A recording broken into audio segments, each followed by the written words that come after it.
What is up, everybody? It's Dr. Vibe here, host and producer of the award-winning Dr. Vibe show. As always, I like to say you're blessed, highly favored, a magnet for miracles, and a solution for someone's problem. Also note that I am the host of Epic Conversations, and the Dr. Vibe show is the place for epic conversations. Know also I'm a certified empowerment coach. And remember, you're blessed, highly favored, a magnet for miracles, and a solution for someone's problem. Well, I am jacked because this young lady has finally had the moment to come back to the Dr. Vibe Show platform to have always epic conversations. What can I say? I said to her before we went on live that there was a time I thought she would ask me how many shows I do. And now it's how many shows does she do? Because there's so much stuff going on. I have Chetachi Egwu, and just call her Tachi. That's the way she loves to be called. She's a Nigerian American professor, writer, producer, filmmaker, dance choreographer, artist and actor, six-job man from the old Headleys from In Living Color.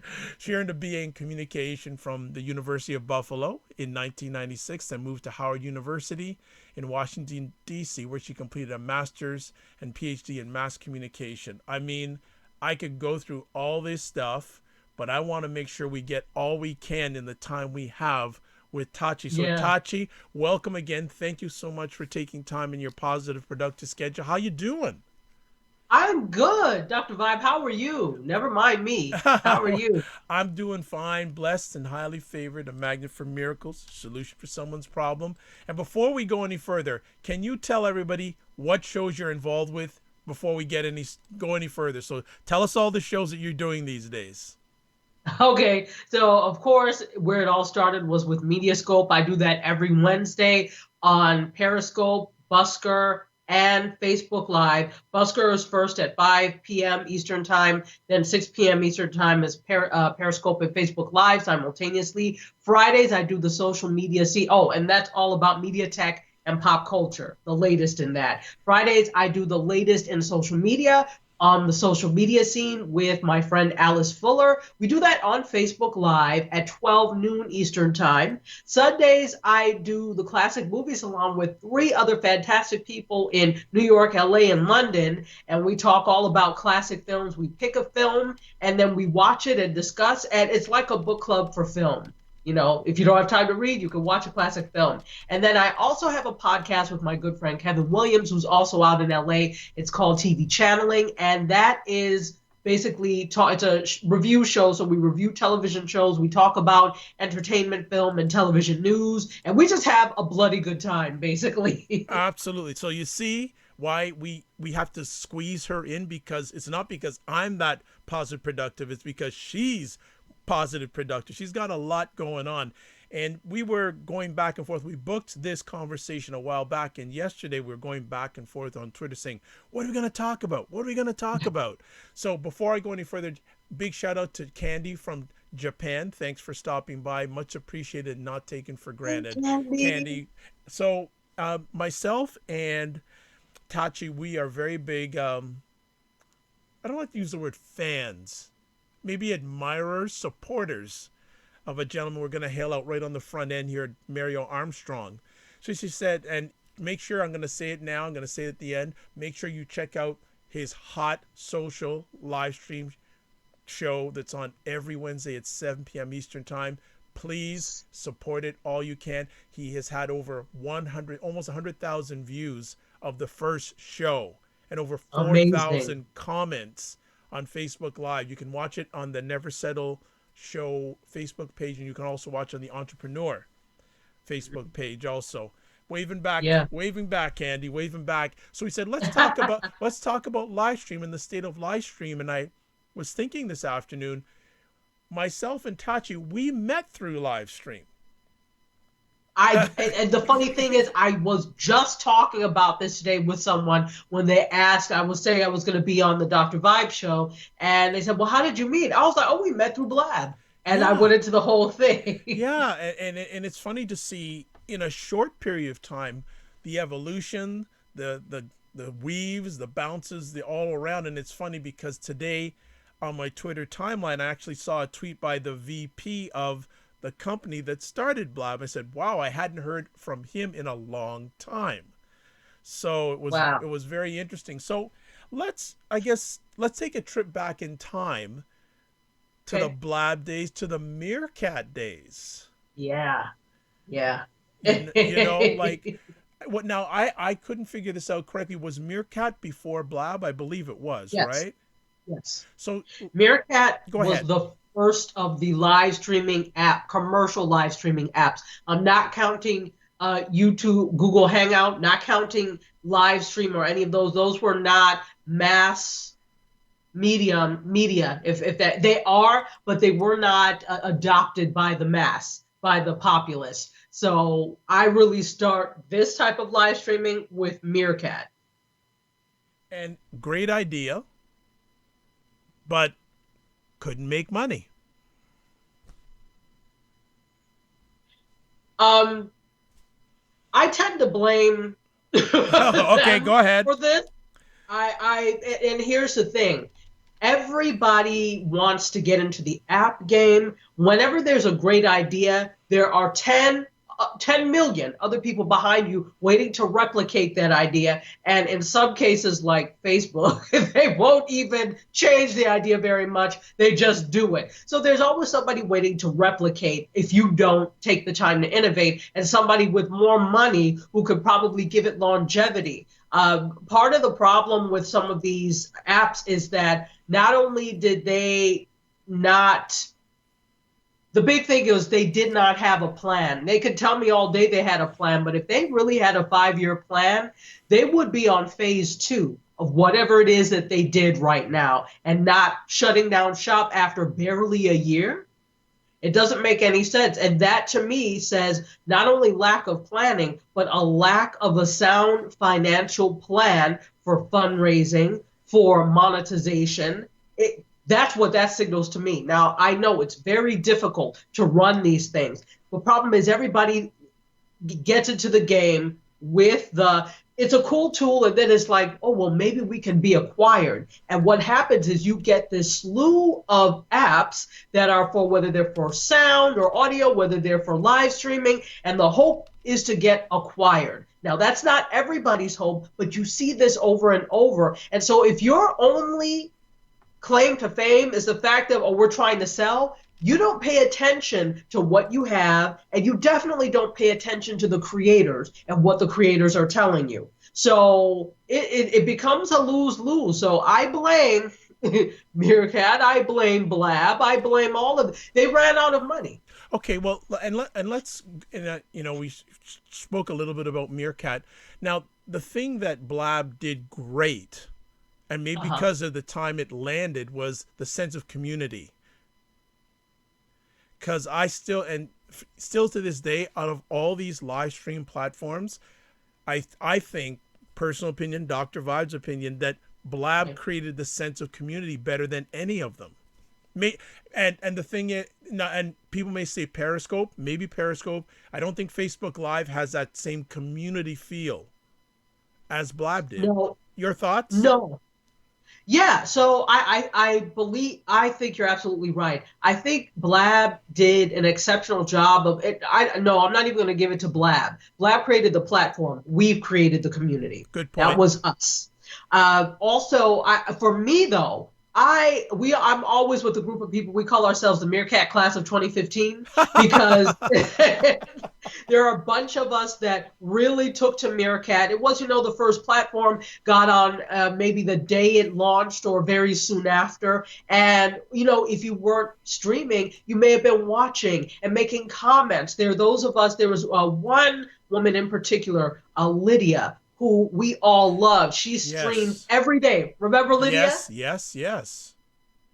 So she streamed every day, different topics every day. And it really, when she said she was going to stop streaming because she had to pursue some other things, we really felt a loss. So nobody can tell me there's not a real sense of community. And I'm sure now there's this whole thing of everybody still really trying to find a home after having a home on like Blab for such a long time, or someplace else for such a long time, and then it goes away. There's this whole process of trying to find where you fit in and having, you know, the audience follow you. But at the end of the day, that's the thing. The audience will follow you. It has nothing to do with the platform. The platform is how we got together. We're who creates the community because it's about the people, not the platform. Well put. I think for the last little while, there has been stability in the landscape. We haven't seen anyone drop off. The last major one that dropped off was Huzza, which got bought by Kickstarter. They got acquired, correct. And I just an FYI out there, when you see platforms not answering their customer service inquiries or the technical end isn't addressed in a period of time, red flag. They're about to go. That is the telltale sign. And the thing is, we've seen it with each of these platforms that have gone away. With not, you know, all of the platforms that have gone away. First, what happens is it starts getting technically glitchy. Then they stop paying attention to you. And then magically delicious, like Lucky Charms, they disappear. And Candy shouted out that, yeah, Lydia Madison is a rock star of Meerkat. She was a rock star. I mean, that's how I know Candy, actually. Okay. From Lydia's show, definitely. And then you start to see people in these various shows that you all love, and you see, oh, hey, they're doing streams. I got to support them because I know them from Lydia's show. So we've left Meerkat, left Blab, and now there's a plethora of platforms out there. And one thing I have to compliment and I always pump Tachi's conversation that she has. She has raised her game on her live streaming, so you need to check her show out. Her conversations out on Thursday. She over the last month she's really raised the game. So she's the tip of the spear in a lot of ways on what she's doing with all her platforms. So when you first got into, let's take it back, when you first got into doing MediaScope, what reason did you want to go there, and were you into live? You were into live streaming before. Why did you choose Periscope to get MediaScope off the ground? So I actually did Meerkat and Periscope simultaneously from the very beginning. I had used, in fact, I've been kind of doing live streaming for a while. I incorporated that into my classes. So I had my students at the university use Google Hangout. And I was like, all right, well, you guys have to conduct a hangout and find a media person, a notable media person to interview. So I'd always used it not only as something I did myself and, you know, kind of worked with other people on, but also as a teaching tool, as an education tool. So I'd kind of always done that. And then they made it easy because they made it for mobile, even though there was the Hangout for mobile, but I never used it. This was one button. It wasn't all this rigmarole you had to go through with Google Hangout. Bam, here you are. And so Meerkat and Periscope, I didn't start like in March, like some other people who got on the platforms in March when they started.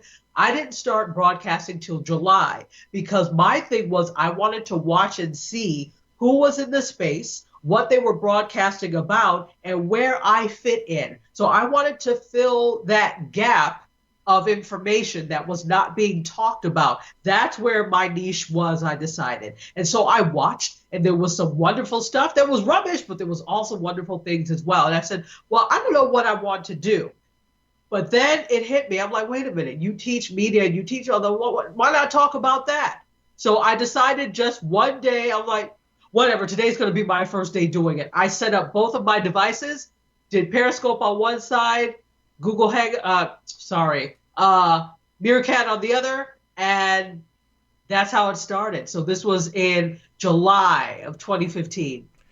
You've mentioned a few times Google Hangouts, and it's going back, they missed out, and obviously it's transferred to YouTube Live, but Google Hangouts had a window of opportunity to get it right. Now, I don't know if you find YouTube Live a better alternative than Google Hangouts. It seems to be a little bit more user-friendly, but there's more work when you want to use YouTube Live at times, depending on what platform you're using it from. in my opinion, it's the same rigmarole, if you Oh ask me. gosh. Is this the same old nonsense with maybe a little more ease? Here's my problem with YouTube again and Google. They did miss out on a tremendous opportunity. You were already doing this before any of these people had the thought in their heads or were born, probably. Some of these people were in middle school when you were doing all of this.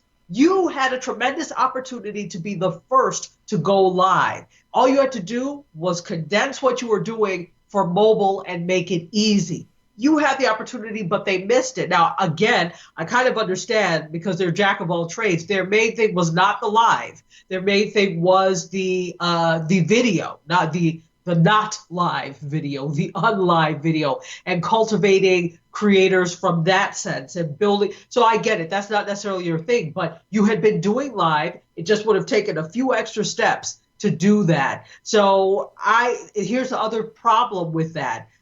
Building an audience and a following on YouTube/Google right now is exceedingly difficult because the space is saturated. There are so many people that are using it, which is great, but for somebody that's trying to get noticed, let's take, for example, a lot of these vloggers. You've got beauty vloggers, you've got natural hair vloggers. The moment one person does it, everybody's like, oh, well, I have natural hair. I can do this. I talk about beauty. I can do this. So if you type in beauty, you will get no less than thousands of videos talking about that. How do you stand out in the crowd? From that. It takes a lot of work off of YouTube to be able to do that now. It's not those people that came into the ground floor. They basically, it's just a case of keeping your audience. For the rest of us, it's building that audience, and it's really difficult. So I think that's kind of YouTube's problem, bringing new people and new creators, because how long will you stick around if you don't have people listening to you? And I think, just picking up on that, didn't YouTube now recently say that in order to get paid by YouTube, you have to have a certain audience now? Could you share a bit on that? Yeah, so you have to have, there's a couple of things they did to me which work hand in hand. So you have to have at least 10,000, I don't remember if it's views or followers. It's two different things. My inclination is followers, 10,000 followers to be able to monetize that. I can see why it has to be worth it for the companies, for the brands to want to advertise. And if I'm only getting 1,000 eyeballs, that may not be worth it for me. So that's something recently, actually just last week, that came down. They also, though, now have lowered. So YouTube does have a streaming app, and they've lowered the number that you need to have in order to use it. So it's 1,000 to 9,999 instead of the 10,000 you had to have before. So these are the two things that they've done recently, which to me go hand in hand. So that's another thing. You bring up an excellent point. Your goal may be to put great information out there and to make some money off of it, eventually monetize it. And if you can't do it because you don't have 10,000 followers, and not only do you not have 10,000 followers, it's a slim chance of you getting that in the landscape that happens now. It may not be attractive to you, but YouTube/Google may not care if they have enough creators that are bringing them money, that are bringing in the ad dollars. I don't think they're in the cultivation game really anymore. Okay. What I'd like to do, if you're comfortable, is I'd like you to get your take on some of the different platforms, because you just shared about YouTube. What are your pros and cons about Periscope? Periscope, the quality is not always that great. That's one thing that I noticed. The image quality is not superb. So if you wanted to do something like do live stream it and then project it, the moment you blow it up, it's not going to look very good. So that was one thing. Meerkat to me had excellent image quality. I always preferred the image quality of Meerkat over Periscope. You would think it would be getting better and better, being that they're trying to make sure they maintain market share, but it's not. So problematic is the image quality. Also, it tends to be glitchy sometimes. Yes, yes, yes. You And you glitches that you're the one of the people that would know that better than anyone else I know. exactly, because you see, it always kicks me off at 7:59 or 6:59 exactly. I'm like, really? Really? Now, since I have a producer, I don't have that problem anymore because the feed is not coming from me. It's going for, so whatever. We've been able to fool them for now. But yeah, the glitches are a lot. And then of course, but this is in any with any social platform, there are going to be trolls. There tend to be an exorbitant number of bots and trolls. I don't really have that problem anymore. I guess, they come in and it's like, okay, boring, bye. Fine, fine with me. I don't care if you don't like this news. But for some other people, the bots and the trolling tend to be a bit much. Yeah, and again, comparing that to YouTube, you don't get that when you do a YouTube live. That's just not in the picture. But the troll saying, look how long that's been an issue, and Twitter hasn't done anything with it. And I even question about the audience counts, live audience counts. I think there's a whole lot of things I just go on Periscope. Well, here's the thing. Of course, Twitter is the parent company of Periscope, and we see what Twitter has done in terms of trolling. They're just now, after how many years, starting to try and crack down and control things like fake news, crack down and control things like so they changed the avatar on Twitter from the egg. If you don't have an avatar uploaded, it was an egg, but now it's a floating head person. Like, because I guess you can no longer troll once you change the avatar. So to me, that's energy placed in the wrong damn place. To me, that's just me. So, it's taken them a long time. They're slow to the game on everything, particularly when it comes to trolling. I'm not surprised when it comes to Periscope because they're just trying to get Twitter under control now. Periscope is a whole other animal.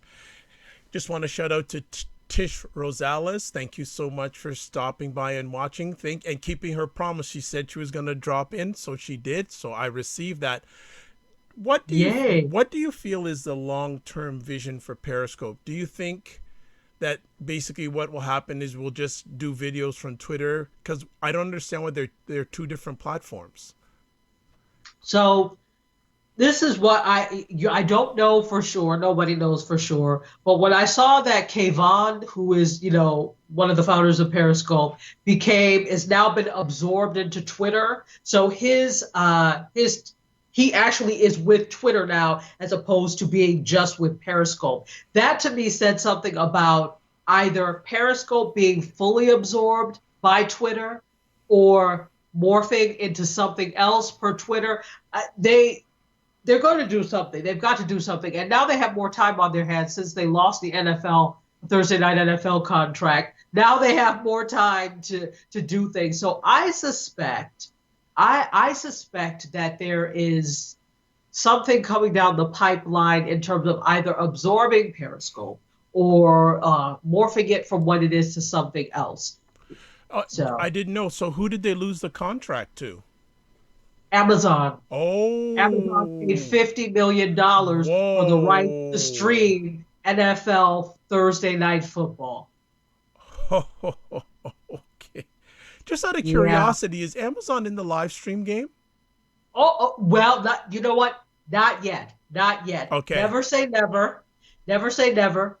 Because we never thought that they would be a production studio either.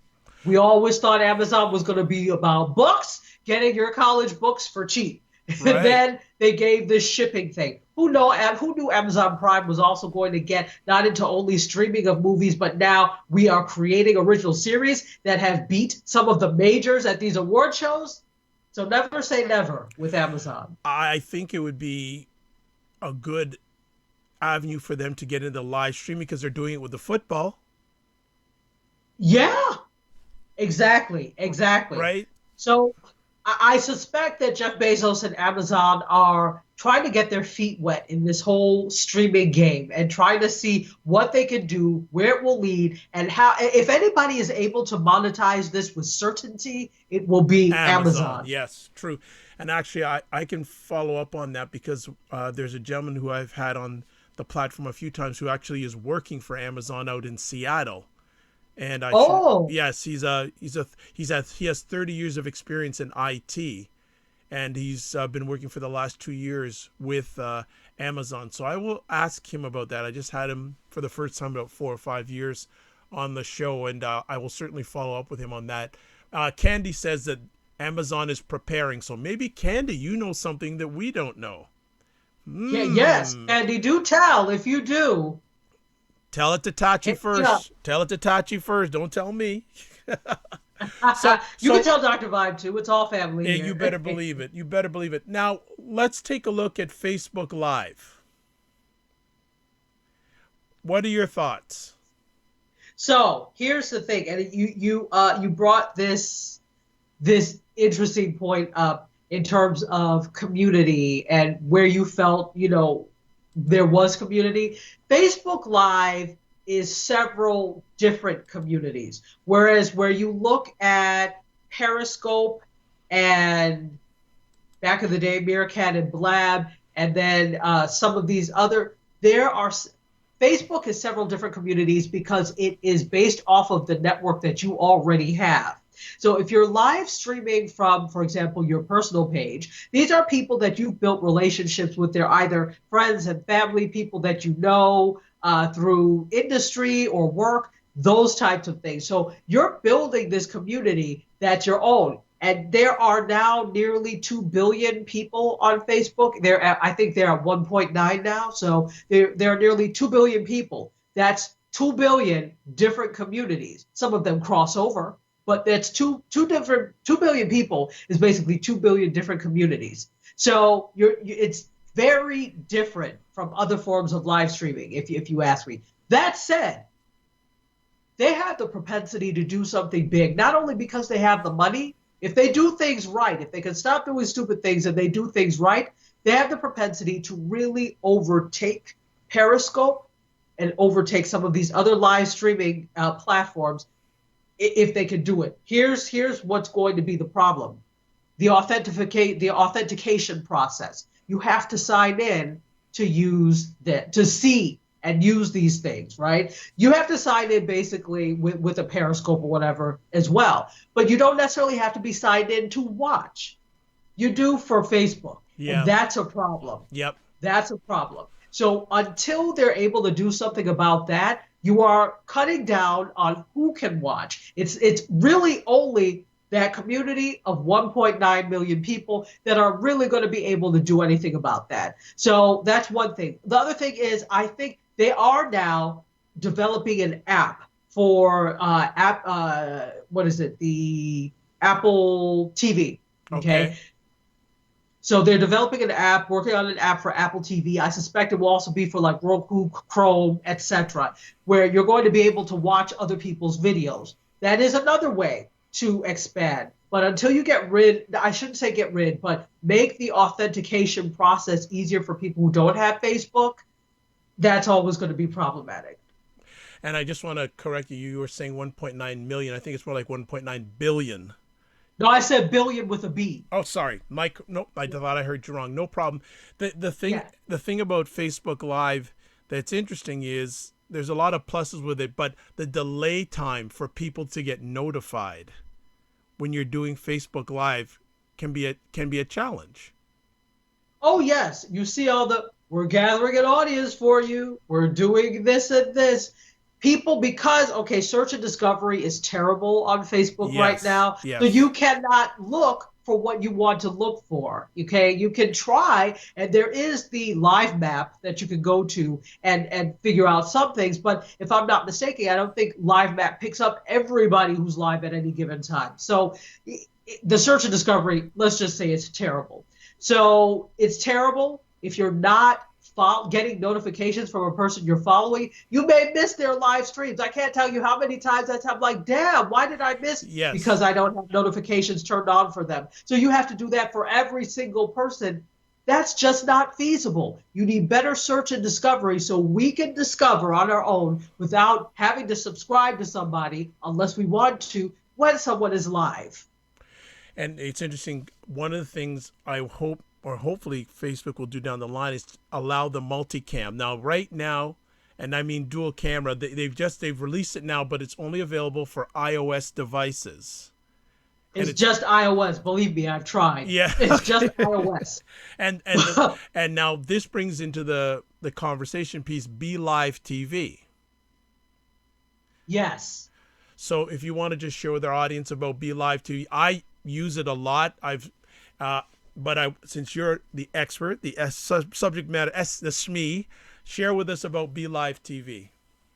Says you. Oh, but before we go on to BeLive, I just wanted to mention, I don't know if you know, remember when we had talked about, or they had talked about the fact that live audio was available so now it's available for everyone, it seems. Wow. I just did a live audio today. For Facebook? You go to Facebook Live, yeah, and instead of, you'll have two icons now. You'll have the camera if you want to go live video, and the microphone to just do audio. Wow. So now this is something big for podcasters, because you can do, it's like live radio, basically. Yep. So you can live audio stream from your Facebook page. Yep, you can live audio stream from your Facebook page now. Just discovered it today. Quietly came in. I had no clue. I knew it was up in like BBC and a couple of others were using it. And it's funny because I had tweeted Facebook and said, "Hey, I do a podcast. We'd love to beta test it." You did that with you did that request for another platform that we'll chat about in a little while too, about beta testing one of their features, but you may not remember. Yeah. Yes, we'll get to that. But that's interesting. So, and that's another form of live streaming. So, is Facebook trying to be everything? Yes. No need to lie. They're trying to be that, but you have to be careful of that old adage, jack of all trades, master of none. I think that part of they want to be everything, and they're shameless in taking features, for example, Snapchat. If you look at Facebook stories, really, Facebook? You didn't even bother to call it something different. Same thing they did with Instagram. So they see a feature, they see something that works. If they can't acquire the company, they'll replicate whatever it is and try and overtake that other entity. They are trying to be everything. The question is, can they do everything well? Do they have the capacity? And I keep telling people, stay tuned for Facebook Studios, because it's happening. It's going to happen. What is that? What's Facebook Studio? Studios. Producing live content and actually building a network. I can see that happening. Wow. Now, would they be able to do that well? That's the question. You have the money, you have the resources, you probably can get the people. Can you do it well? Do you know enough about, this is the same company, by the way, that just a few months ago were saying, well, no, we're not a media company, we're a tech company. They didn't even understand the fact that while you use technology to bring forth what you do, that's all media. Anybody that studied any Communication 101 would know that. So the fact that Sheryl Sandberg said that, and then they backtracked and said, oh, well, no, we're a media company, just a different type of media company. Yeah, like everybody else who's a media company, everybody thinks they're different. So, stay tuned for that. It is. I bet you it's coming soon. They are trying to take over everything, to answer your question. Yes. Well, and I just went on my tablet to see if I could use the audio feature, but right now I still just have access to live video. So I guess they're rolling it out to selected people over time. Well, here's the thing. Are you looking at your page? I did not do it from my personal page. I did it from a fan page. I'm doing it from a fan page. Really? And you don't have that? Don't have it. Just says right now, go live, and it just indicates live video. It does not indicate anything about live audio, but that's interesting. Interesting. Okay, so they could be rolling it out slowly. I don't know what the rigmarole is, or the the rhyme or reason why I would have it and you wouldn't. I guess Well, it's they're okay. going in alphabetical order. No, well, So, you know what? I'll just bring it up. Like Be Live, just the other day, sent me an email saying, "Oh, we want you to be a beta tester for." They have this Be Live show where you can have oh, yourself and two other people on at the same time, and then you can put 10 people in the like audience, and whenever you want the audience to come in live, it's basically a drag and drop. interesting, interesting. And you were getting ready before I went on to talk about Be Live. So I haven't tried it yet, but I saw that and I go, interesting, and it just makes me think, how is Be Live making money when they're using Facebook's platform?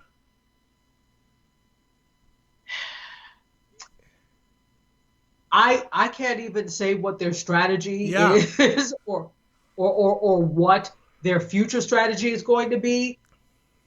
If they're not careful, they could easily be swallowed up. Well, that's I this is the thing, because I'm looking at it going, okay, they have this technology where they're using Facebook's platform where you can have multi-camera conversations, like with right. up to two other people with one on one, and then they also have a feature they sent me where you can have like a full blown. I don't have enough time, and I'm not that adept at, pardon me, at doing that. But my question is, how are you making money? And the thing is, will Facebook come and just swallow them up and say, "Oh, well, you've got the technology, we don't have it yet. We're just going to buy you out," and bang. And they would probably be like, "Thank you very much," and flip their money, counting it as they're watching. Absolutely. Probably, probably. Here's the thing: if you don't have the capital to stay afloat yourself, you start looking for someone else that does, that could, buy you out, basically. Okay. Well, I'm just going to catch up with some conversations here in the chat room. Tish is saying, yes, I watch a lot of fabulous people on Be Live TV. Then she says, Dr. Vibe, and she puts must in capital letters. Have Tachi back. 1 hour is not enough time for this powerhouse. Oh, Tish, you are too kind. But Absolutely. I'll put you out there, Dr. Vibe, because we had said a long time ago that once a month I was going to come on and do the media thing. I'm still committed to that. Good. Well, that's what you're like I said, when I wait, you just keep on doing more shows. So no worry about that. No, no, don't look. Never mind. What I do is don't. Never mind about that. I always have time for Dr. Vibe. Seriously. Right. Thank you. Thank you. I want to bring into the conversation Anchor, because I don't think a lot of people know about Anchor, but you, out of everyone I know in my circle, use Anchor more than anybody else. So I want you to give an education about Anchor, and then also, how do you use it? Because you are a frequent flyer, so to speak, on Anchor. I look, when I find an app that I like, I am loyal to the wheels fall off. Seriously. So Anchor is a I call it a micro podcasting app. It is an app where you can record audio. Okay, let's talk about Anchor. There are two generations of Anchor. The first generation of Anchor, everybody got on, and what happens is you can record audio. You had initially up to 2 minutes of audio, and then people could reply back to you with an audio response, and so you would end up with these threads of conversations about various topics. And there were people that you would follow, and people that had great. There are people that create great content on Anchor. So that's basically, it's micro podcasting. And there a lot of people use it as a micro podcasting platform for shorter bursts of audio. For example, the University of Southern California Annenberg School, they have the students actually create their daily news things on Anchor. Oh, And yeah, so now what's actually happened is we're now on Anchor 2.0, okay. and you can see that they're trying to go in a different direction. Here we go again with the company that is now, creators are there, they're all excited, and you've built an experience where we go back and forth and we've built community, and now you've decided that you want to favor kind of certain, well, broadcasters in general. and make it into a radio app. So it now more closely resembles radio. So we all have stations now. You have a station, your content disappears after 24 hours, but you can archive it. So if you want to put it back up again, you can echo it. So the thing is, and it's a little more difficult to respond. So Yeah. whereas before, Yeah. They go don't. ahead. I content creators like you and we don't like complicated processes. We like to keep it as simple as possible. Oh, a lot of people were like, what the hell when this first came by? And it was alienating at first, but you have to decide. I always say this, look, yes, we create content for free for these people, which is what keeps it afloat. But at the end of the day, they are the owners of the app and they could decide tomorrow to shut it down and you have not a damn thing to say about it, which is why I always say you have to have your own platform, or you need to also drive people towards your own platform, because if those go away, what do you have? So in addition to the stations, now instead of just being able to reply to somebody's audio, they're called call-ins. So you can call into a station and leave a message. The nice thing about this is you have up to a minute. Now they've extended the time. You have 5 minutes to do whatever. Wow. Okay. You have 1 minute to respond Okay. by calling in. Okay. But the person whose station you're calling into doesn't have to publish your call in. It could just, you could tell them this is private and you could do that, or you can publish the call in. So, that's a good thing because it gives you that. But the thing is, it's problematic because there is a period of time where if you haven't recorded anything, it disappears after 24 hours, your station is blank. So how do I know I want to listen to you? Yeah, like the whole Don't have sense anything arc. there. Yeah, it's almost like an Instagram for voice. Well, yeah, exactly. But it keeps you on this consistent hamster wheel to keep creating content so that your station can be full. And I say to you, no, sir, no, ma'am, green eggs and ham. If I don't have anything on my station, it will just be blank. And when I get ready, I'll put it on. Right. So, nah, that's yeah. I'm not feeling that.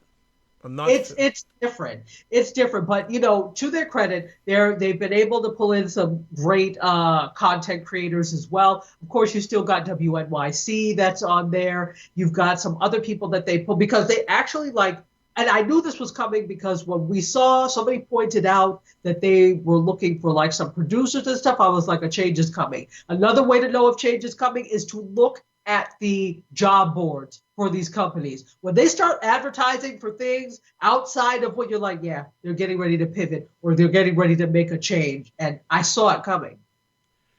Are there any other relevant players, in your opinion, in the live stream game that other than the ones we've talked about? I think relevant is relative. Okay. Because for the community of people that are using whatever platform, it's absolutely relevant to them. Now, are we talking relevant from a monetary standpoint? No, not necessarily. You still have the quote unquote big guns, which is Facebook Live, Periscope. I would throw YouTube in there too, although they're not, but YouTube is bigger from a static video perspective than for live streaming, but I think there'll be something to contend once they finally get it up and running. But from a content and community perspective, if you have a core group of users who find value in it, then it's absolutely valuable. Actually, I forgot to mention one, Fire Talk. Fire Talk, okay. Here's the thing. Fire Talk, yes, exactly. There's still people who do use File Talk. Smile Time is another one, but it's so glitchy. So glitchy. Yep. Nobody wants to pay for this. That's part of the problem. When you start on a free model and then you tell people, well, we're going to pay. I do not pay to live stream. The problem is you started, the whole trajectory of live streaming was going live. Nobody was thinking about paying for this. So then you've got a Fire Talk, which is great. The quality is great, but you have to pay for Fire Talk. And nobody wants to do that. Remember when Fire Talk was free? Yes. Then they went that tiered model. People jumped ship as if there was a shark on board. Well, I think one of the difficulties too is they didn't give any alert that they were changing. They just shut down. And They then just shut down. and then for a period of time they had a very limited free plan, and they said we'd be offering you other plans in the near future. Why don't you, Right. before you, first of all, tell people you're going to be shutting it down ahead of time, and then when you shut it down or before you shut it down, give the programs ahead of time so people know what to expect. Because when you just shut something down and then don't come back for a few months, how do you retain those content creators? You don't. You don't. And the thing is, when you do that and you all of a sudden, now we want you to pay us, and there's no plan for whatever, you lose. That's a mistake, because you risk losing the people who may have been willing to stay around and pay. Because, all right, but if I pay, who's going to watch? Everybody's gone. Right. No, that I didn't understand, and this is one of the things that bothers me periodically, is that a lot of these tech companies, they're good at tech when they're good at tech, but a lot of times when it comes to customer service, they're not great. They're terrible. Tech people are not. We have to remember this. Tech people often are very linear, and they know tech, but they don't know social behavioral things, which is that, and that's not something that is hit upon whether you went to school like traditional university for this, or you just went to learn to code and you did this. It's not about the social relationships, which is so ironic, since these are social apps, that they have no social skills or abysmal social skills, and their customer service is reflected in that. Let's take a look a year ago to now. What do you feel has the live streaming game gotten better, stayed the same, or has stepped back? Ooh, that's an excellent question. I guess you have to look at it in terms of what we're talking about here. If we're talking about technology, honestly, it has not come very far from where it was. Okay, at this point, Periscope is now 2 years old. From where it was 2 years ago, they've come a little bit farther in terms of the features that they've been able to offer, like the multiple people on platform or whatever the case may be, depending on where you are. But it's really still very much the same. There's not been any earth-shattering, like, oh my gosh, besides Periscope gave you the ability to stream 360 video. Okay, that's great. What's really going to draw people in is when you have capacity for VR, and when the stories are good enough to be told in VR. Those are things to me that are paradigm shifters as opposed to game changers. Because I think we use the word game change too much. Just like how you like the word outstanding as opposed to awesome, I like paradigm shift as opposed to game change. So Nice. I think there has not been very much innovation in the way of live streaming. I think it's coming, and I think it needs to come in order to retain people, and not only retain people, but to draw advertisers. I think advertisers are still very leery of the whole game because they don't see how the numbers. Think about it. The number of people that actually live stream or watch live streams is abysmal compared to watching content on other platforms, if that makes sense. True. It's a lot. So that's why when you have you might have 30 people in your stream, you're like, "Whoa, I'm doing good today," because that's big for the average person. Yeah. Then when you get to the point where you have 400, 500, you're talking big money. But when you look at the numbers that people get on other forms of media, it's not a lot. Right. So just to catch up with the conversation, Candy talking about Talkie.io is a platform I just like. There's also Zoom. yes, I have not used it, but I heard a number of people that like it. It is a paid platform, so just heads up to that, people. Tish says no to Fire Talk, and Candy says never Fire Talk. Tish says smile time is okay. And Tish is saying it was low class what Blab did. I want to actually take a different turn in regard to this conversation about these live streaming. Do people realize that they need to have the bandwidth to do it? No. You're asking great questions that have very simple answers. No. And this is why. The average person gives their two dabs about the technology involved with it. They just want to press a button and go. I don't care how it works. I don't want to know how it works. I don't know about bandwidth. I don't know these numbers. I just want to press live and go. There are very few of us that, I shouldn't say very few, but there are a few of us that are actually paying attention to things like bandwidth, paying attention to things like lighting and camera, the technical aspects of these things in order to make live streams good. Some people just want to get on and live stream. They don't care if they're in a semi-dark room. They don't care if they don't have enough bandwidth and it keeps shutting off on them. So, but no, the average person does not realize everything that is involved in going live. And the nice thing is, again, when we say more bandwidth, that puts cha-ching in the pockets of the internet service providers. Seriously. Exactly. It really, really does. Unless you are lucky enough to have an unlimited plan. And even though after a certain amount of time, they will slow down your speed. Exactly. That's why I knew that I wanted to live stream. And so I knew I needed to be somewhere that had an unlimited plan. Thank goodness the carrier I'm with, which I've been with I'm with T-Mobile. I've been with them since they were voice streamed back in the day. So when they first came, like I said, I'm very loyal. If you're not messing up too much, better for me to stay with the devil I know than the angel I don't. So, yeah, I think that's why I stayed with them definitely, because I have unlimited streaming. So yeah, I've been with the same carrier for a long time, and just recently this year I went to an unlimited plan, and I also increased my speed. So yes, very, very important. If you're going to be serious about this, do that. Make sure you have good speed and unlimited, because as you may or may not know, video takes up a lot of bandwidth.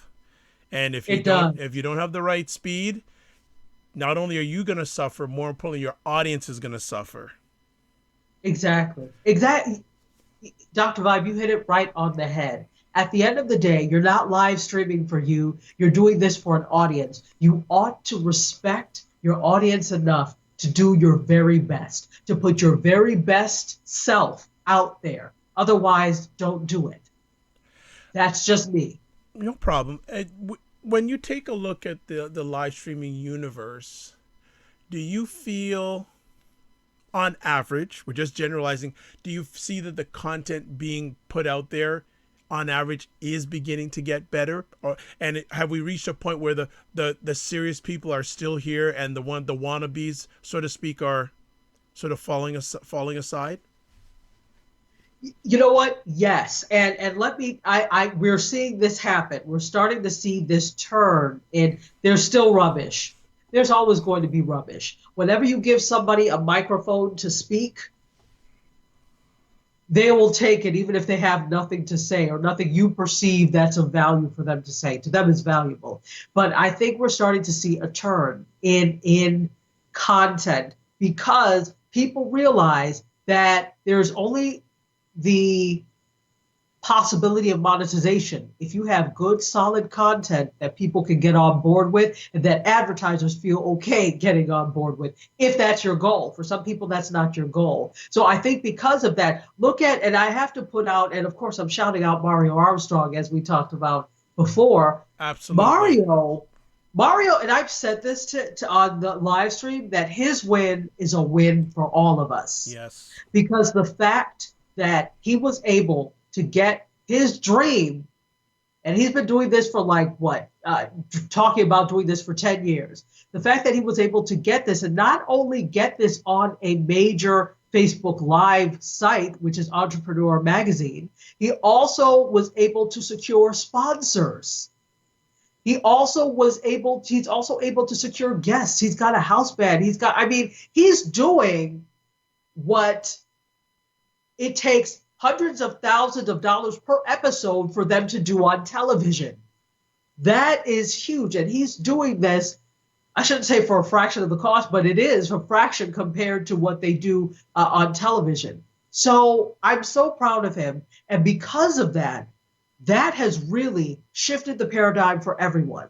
I think it has shown people that this is possible, that this is not the side dish, that live streaming is not just the side dish to the main course, that it can be the main course. So I think because of that, not only are we continuing to see people up their game, and the invention, the proliferation of new tools like the OBSs, like these encoders that allow you to put multiple people on, to bring in video and text and pictures, lower thirds, all those types of things. So we're going to see it just get better. But I will say this, less is more, people. As a filmmaker, less is more. One thing as a filmmaker, when people are beginning sometimes, they want to have every fancy effect they can and slide in and this and then dissolve and everything turns into weight. No. Cuts and maybe an occasional dissolve are the way that professionals do things. So this is what you want to think about. You are not CNN. And no disrespect when you're doing that, but you don't necessarily need to have all of that to have your message heard, because we came to hear you. We came to hear you. The content is key. Yeah. Like I share with people, if it's a lady I'm speaking to, I say content is queen. If it's a guy, I say content is king. Exactly. You know, it's very, very important, and I think it's interesting because I was just asking you about your thoughts on, you know, we're seeing the weeding out. I'm noticing in my Periscope timeline, I'm not seeing as many people create content as there used to be. Yeah, yes, it's thinning out. You're right. Whereas there used to be a whole list of people, it's not necessarily the cream is rising to the top, but the people that have the tenacity and understand what live streaming is, the people that went first were the people that were only interested in getting their product out there, marketing and making a whole bunch of money. That's not the way it works in this space. Right. Okay. It's a slow build, a very slow build, and you may not make money specifically off of that live stream. It's probably going to be with ancillary products or projects or, you know, tandem works with your live stream, initially at least. So it's probably going to be you've got a book and you're using your live stream to promote it. It's probably going to be I have a seminar and I'm going to do this, but this will also help in terms of getting people for the seminar because they know me from these small bits here. It could be a product. All right, I'm doing this, but I also have this product that I'm doing. That's probably initially and if you make money, the bulk of your money is going to be made because advertising has not caught up on live streaming yet. Yeah, and they're not there yet for whatever reason. I guess maybe numbers, but again, right. we both of us refer back to what Mary Armstrong's doing on his Facebook Live show. That's a game changer. Oh my goodness, it's so wonderful to see because it means that all of us that are doing these things, you and me included, we're not doing this in vain. We never thought that we were doing it in vain anyway. We were doing it because of the love of what it is, but it would be nice to also monetize it. And it shows that it's possible. But you have to be in it. I hate the term, but you have to be in it to win it. You have to be in there for the long haul, for the people. I think because this is so instant, I call all of this instant media. Because it's so instant, people think they can also instantly make money. It doesn't happen overnight in linear television, nor will it here, especially not here. Especially here. Absolutely, especially not here. It's a whole different ballgame, and you've got to be persistent and consistent. Exactly. You know, that is so important that you've got to be persistent because, and I was originally a podcaster. So Right. for me to flip into the live streaming game, I had my doubts, but I'm glad I jumped into it. Let me ask Tachi, do you think is now the best time for people to get into live streaming in your opinion? This is the best time for any type of content creation, whether it's live streaming, whether it's podcasting, whether it's you becoming an independent filmmaker, because the cost of entry is so low at this point. You don't have to have huge, big, fancy equipment, a huge, expensive connection to get your message out there. This is the best time in the history of media for anyone to be a content creator. And I encourage it because we still need a diversity of voices. We had been relying on Hollywood and the commercial media industry to tell us what was what. Now we don't have to beg anybody for anything. And I'm a big believer in not begging people for that. I can't stand it. So rather than beg you, I won't do it. Now I don't have to beg anybody for the chance to be heard, to put the things out there that I think are important, that I think other people believe to be important as well. This is the best time in the history. And my friend Joe Wilson says this as well, unequivocally, the best time to be a media content creator. Well, and here's the power of live streaming, because let alone in this live stream, we have Tish, that I believe is from the United States. We have Candy, that's from Japan. And we have the wonderful David Hughes from Australia. Yay! Wow. Wait a minute. Oh, well, it's morning in Australia Yes. now. So, And that, okay. and it's and he said, I'm still learning about podcasting and live streaming. So this season is really exciting for me. David, if you want any help with it, please give me a shout. And especially when it comes to live streaming, myself and Tachi are here to help you. Tachi has so much experience, especially in the video contenting. We will be more than happy to help you because you go back to the Blab days. So definitely, I remember you from Blab and you've been a consistent supporter. So thank you so much for us stopping by. And this is a perfect example. I don't think too many platforms like this could get you international coverage and get people on from all over the world easily. But I There's no way. will piggyback on what Tashi said. It's easier than ever to get in. It still takes work. It takes a lot of work. It takes a lot of, and I would venture to say more work than linear forms of media, because linear forms of media already have a distribution model set up. Yes. This is a little more difficult to build your audience. It's a slow build, and the distribution is just this. So we're relying on the people that are using social media, the people that are on these platforms to see it.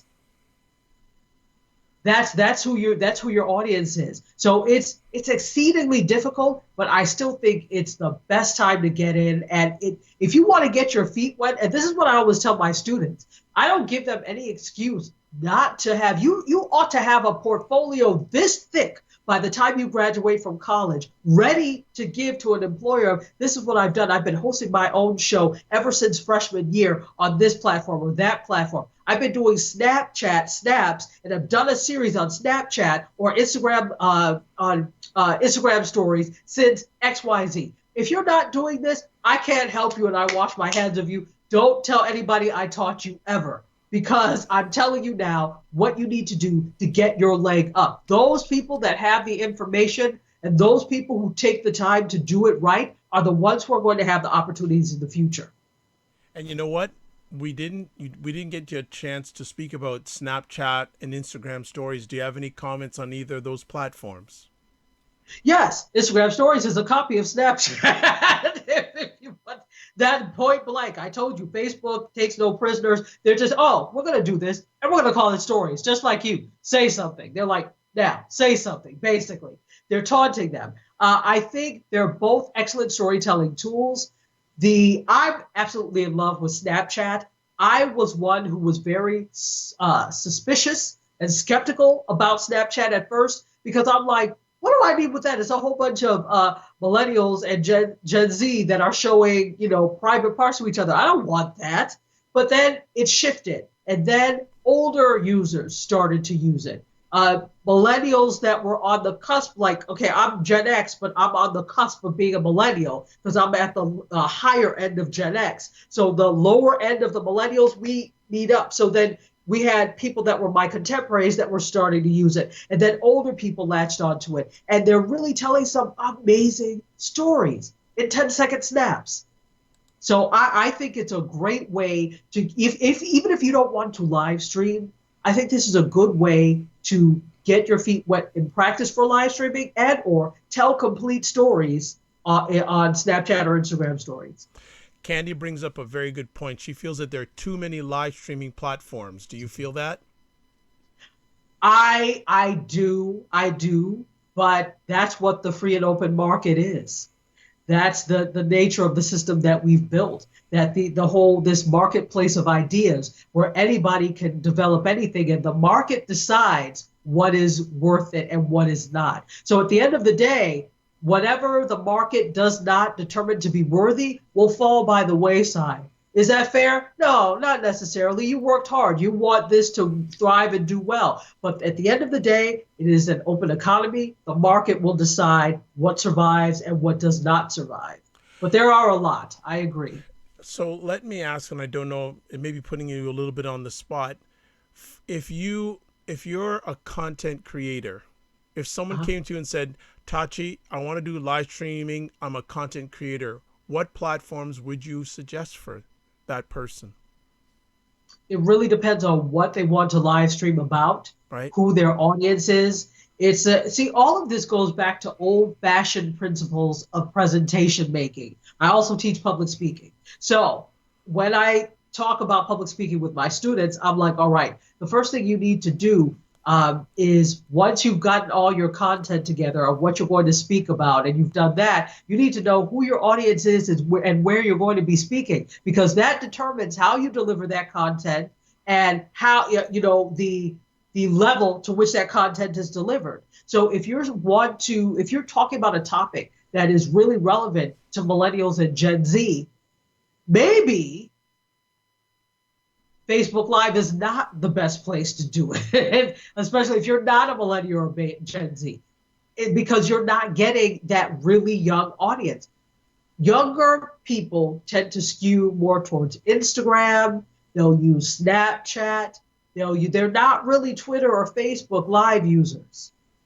So you're going to find older people there. So my suggestion is, number one, discover what it is that you want to talk about and who your audience is for that. Sit down and plan that out.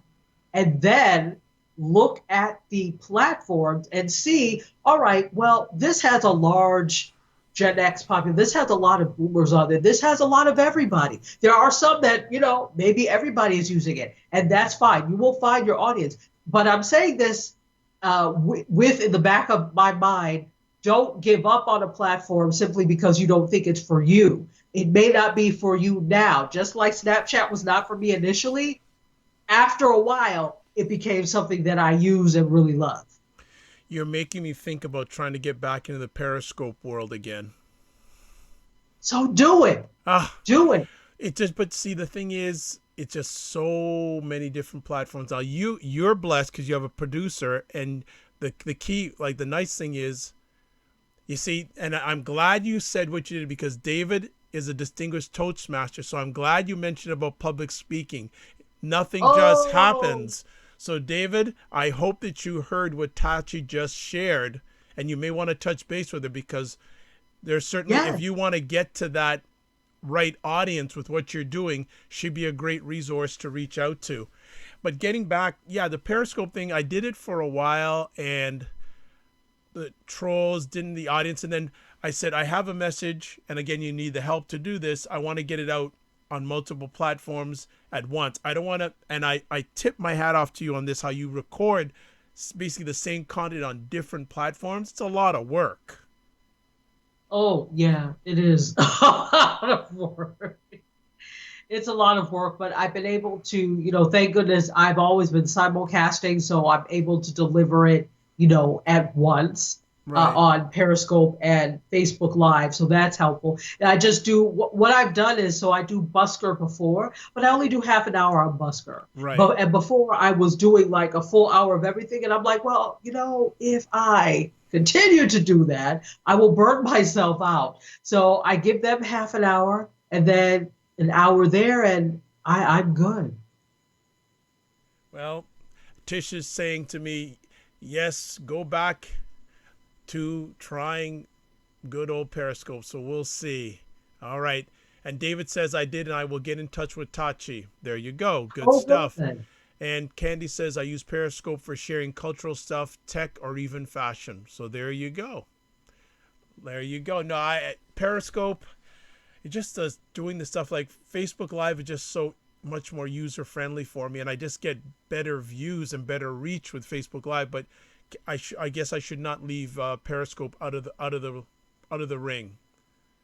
No, no. I would say if there are people to be reached there, to go ahead and do that. And then, here's the thing. I always tell people that it's great to be able to repurpose your content. You always hear the thing of, all right, well, make sure you're saving your content, saving your live streams, your videos, so that you can repurpose it on YouTube or other things.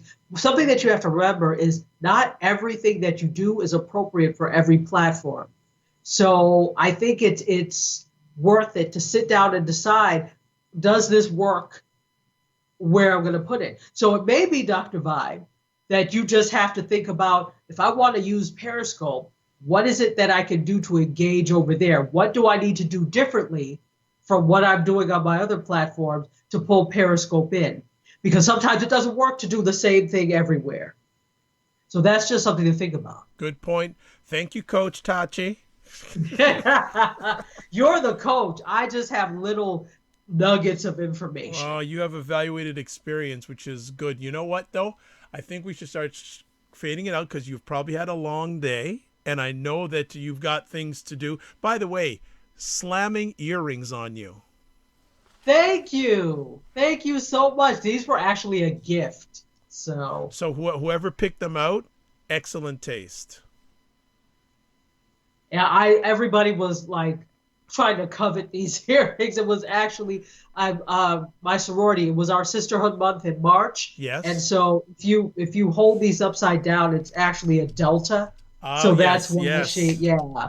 So these are my delta earrings. Well, look who has just jumped into the conversation, Mr. Curtis Brooks. Hey, Curtis Brooks, how are you? Good to see you. Yes. Okay, listen. And Tish wants you to give your handle on Periscope so you can follow her. Oh, absolutely. I am at Tachiada, Tachiada. On most social media, I use Tachiada. Probably Oh, best you yeah. just type it in. Yes. I'll do What that. is up, Curtis Brooks? Big shout out to you, and thank you for providing the help that you've made Tachi's conversations. The bar is raised. Well done. So before we let everyone go, do you have any final words to share with our audience, Tachi, when it comes to the state of live streaming? Ooh, the state of live streaming. I think that we are stagnant, but I know it's going to very quickly move along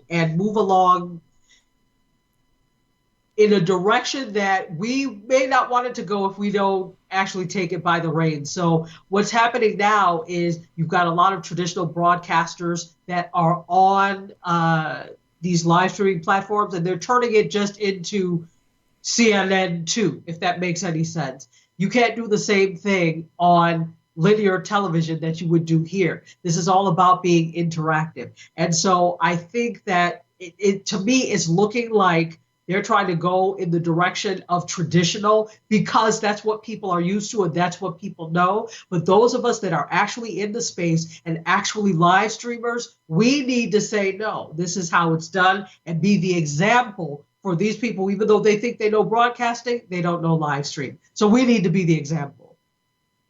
Well put. And I'll just piggyback onto that for someone who's been, well, a live audio stream content provider for a while and a live stream webcam video content provider for a while. When you're doing this, you have so much more freedom. So use the opportunity, use the bandwidth, but use the people with. And as Tachi said, the engagement part is so it will make the difference. Your Yes. technical end, and if you are having challenges with it, ask, because the last thing you want for a long period of time is your quality, especially your broadcast quality, not to be great. Right. You'll lose your audience. And I agree, Curtis. Bring personality, important, and it's just so important that I knew Tachi and I had conversations from way back. They're saying, "Oh, I want to include my quality. You've got to bring it up." Bring it up. She's brought it up, and I'm sure she's noticed the improvement from her audience and the interaction. So, if you it just depends how serious you are. If you're serious, you'll make the investment to improve the quality, not so much for you, but for your audience. Absolutely. And can I just shout out Curtis? Because Absolutely. Curtis is actually my producer. Yeah. So he's the one that's responsible for bringing up the level of the production. I already had the lighting and the sound and all of that. It was just more so I really needed it to be. He put the finishing touches on it, and so it's a process. So Well, thank you, yeah, Curtis. and just to add to that value that Curtis provides, take a look at some of Tachi's Periscopes 6 months ago and take a look at them now.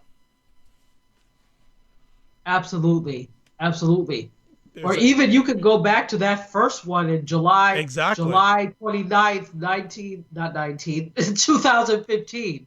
That one where I just had like no lights and just whatever available light.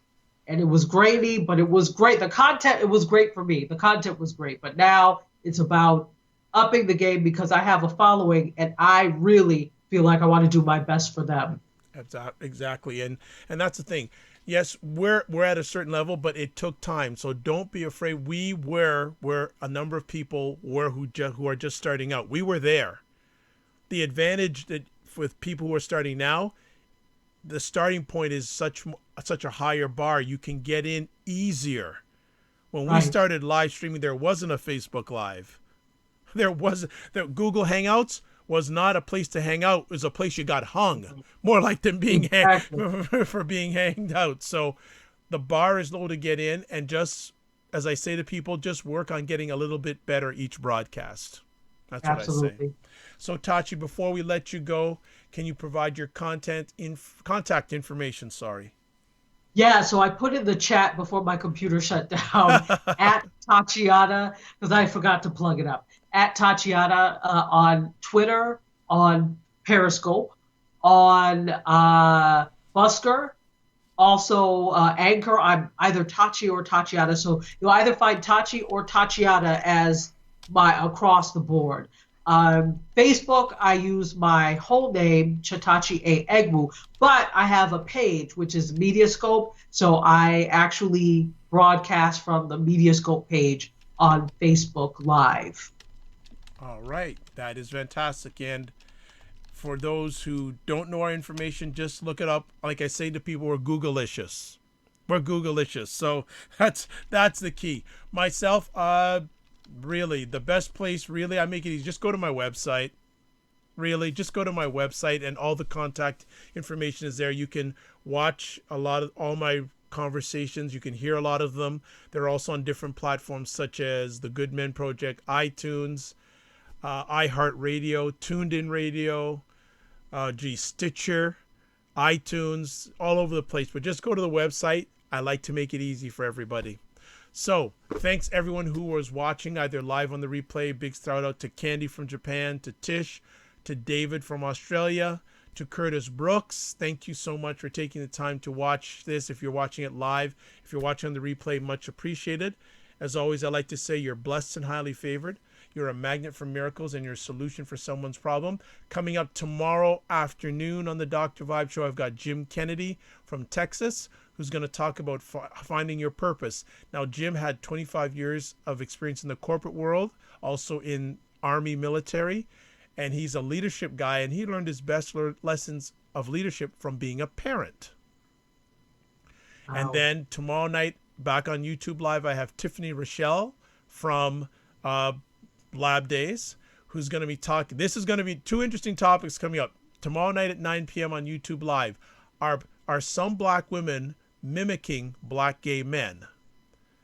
9 p.m. Oh, 9 p.m. tomorrow evening. And then I see Tachi's face. I got even a hotter topic on Thursday night, 9 p.m. I have Zaza Ali and Dr. Tommy Curry having a discussion. Are black women leaving black men behind? That's also on the YouTube channel. So Tachi's going, what is Dr. Vibe up to? He's going to, but again, that's one of the reasons why you do live streaming. It gives you the space and opportunity to have these conversations because you won't see them on traditional television. Traditional media won't go there. So No. there you go. You're blessed and highly favored. You're a magnet for miracles, and you're a solution for someone's problem. And remember, sometimes you have to get smaller to get stronger. Look forward to seeing everyone in the next few days on the Dr. Vibe Show. And I'll say too early, if you do celebrate it, have a great Easter this weekend. God bless, peace be well, and keep the faith.